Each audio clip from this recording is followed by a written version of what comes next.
If you're at any point within the executive job search, whether you're just kind of thinking, hey, maybe I am worth more in the marketplace, maybe I want more impact at another company, or you've been searching for 6 months and you just haven't been getting the traction that you know you deserve, there's one thing that can really move the needle in your favor. And it's something that a lot of people have spoken about in the past. And I'm going to put a new spin on it today, particularly for executives. And that is your LinkedIn profile.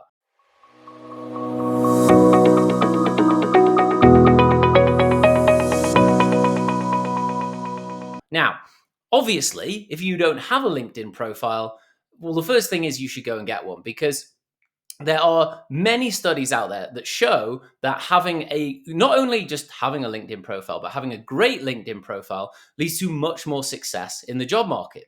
LinkedIn themselves said that 70 or people that have an all-star profile, which is essentially everything filled out in the way that it should be, gives you a 71% better chance of securing an interview when you're looking for a new role, right? And that's because, and if you're in hiring yourself, which many of the people, that we work with and at the director, VP, and at C-suite exec level that form our client base, they are part of the hiring process. And so they know themselves, right? Either themselves or somebody else is looking and reviewing the LinkedIn profiles of people that come in, right? So whether that's somebody clicking on your LinkedIn profile after they receive your resume, right? Or whether that's somebody actually going onto LinkedIn to try and find somebody to recruit, or the various other methods through which somebody could find you. And that's what we're going to talk about today, because what a lot of people, particularly when, you've been in your career for a long time, you might have had a LinkedIn profile since LinkedIn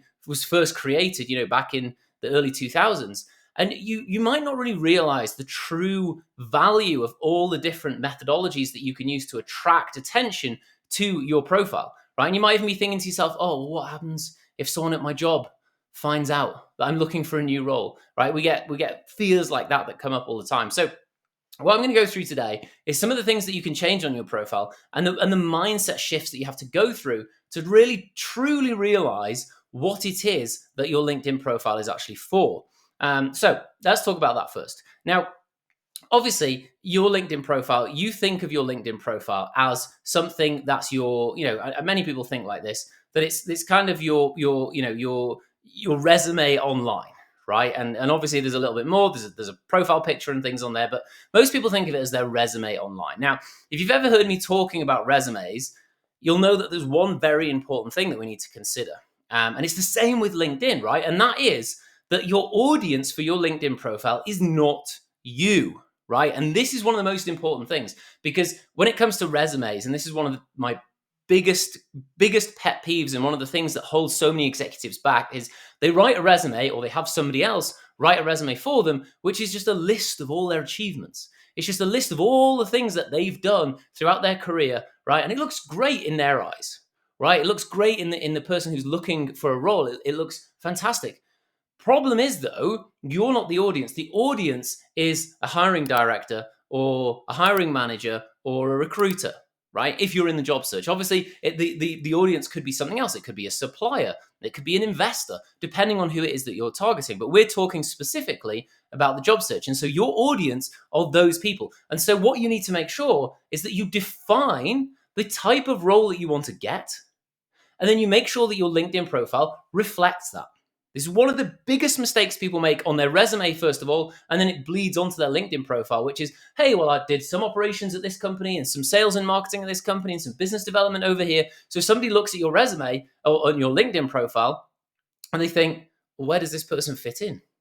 So you need to define what it is you're trying to target, the type of people that you're trying to attract, and the type of people that are going to be impressed by your profile, right?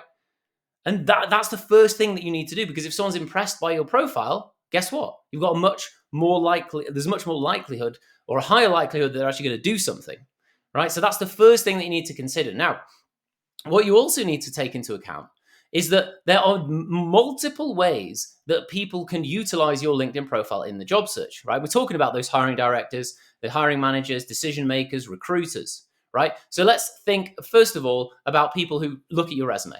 Right. The next thing that they're going to look at, and this is why your resume should include a link to your LinkedIn profile, right? And sometimes applications will even ask for your LinkedIn profile, the URL separately, right? It's because they want to make sure that you have a good, strong online presence. It's so important these days. People underestimate the power of a strong online presence, but it's so, so important because people will look you up. People will, right? Every time that I've hired somebody, back when I was working as a hiring director at Deloitte, and now, being the CEO of the Ambitious Exec, every time we hire somebody, whether it's a junior position or a senior position, guess what? I'm looking at their LinkedIn profile. And if they don't have a strong LinkedIn profile, that's a red flag. If their LinkedIn profile doesn't match their resume, that's a red flag. If there are things on there that, maybe are questionable, that's a red flag, right? Questionable in terms of what I'm looking for. So you need to take this into consideration, right? You need to think that whoever is going to look at your resume during the job search, right, is also going to look at your LinkedIn profile, and it has to be as good. And you should spend just as much time and effort as you do on your resume. People spend thousands of dollars on a resume rewrite and nothing on a LinkedIn profile. Why? Blows my mind. You should, right? But that's not all. Because then what you need to consider is the fact that there are people out there, headhunters, executive recruiters, who are literally on LinkedIn every single day trying to find people to fill positions, right? And so your LinkedIn profile is the perfect advertisement for you, right? Again, this is another reason why you need to be focused. Because if you're focused on one specific role, guess what? Somebody will be on LinkedIn and they'll be typing in sales leader in Chicago in healthcare, right? Or in SaaS or whatever it might be, right? If your profile is very strong in that area, guess what? The LinkedIn search algorithm will show your profile near the top.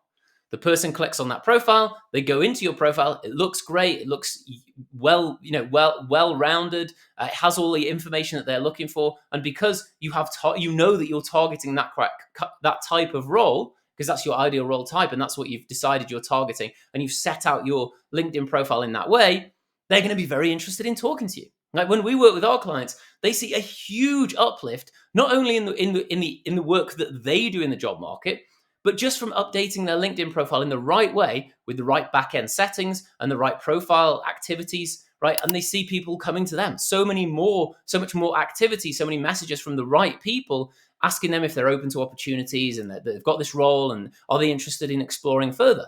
And that's because you need to be findable, right? And you need to be findable by the right people. And then once those people find you, then you need to be in a place where when they click on your profile, they're actually impressed with you. If you do all of those things, guess what? Your chances of somebody reaching out to you and you finding a role that way, which is great, right? That's what we all want, they skyrocket, right? And then a third thing is in terms of what you put out there, right? And so there are not many people who are putting out things on LinkedIn, right? There's a lot of people that visit LinkedIn 2 to 3 times a week. I think the average regular user on LinkedIn visits about 2 to 3 times a week, right? And so if you're out there putting content, putting, whatever it is, industry information, industry knowledge out there into the marketplace, guess what happens? First of all, LinkedIn likes that, right? And so it's more likely that you're going to show up in those search results, which we already said is really, really, really powerful. But it's also going to show your post or the thing that you've written or the thing that you've shared to other people. And then those other people might be interested in seeing you. So you're just increasing your visibility the whole time, right? And if it's all set out correctly, as I mentioned before, your chances of someone reaching out to you skyrocket.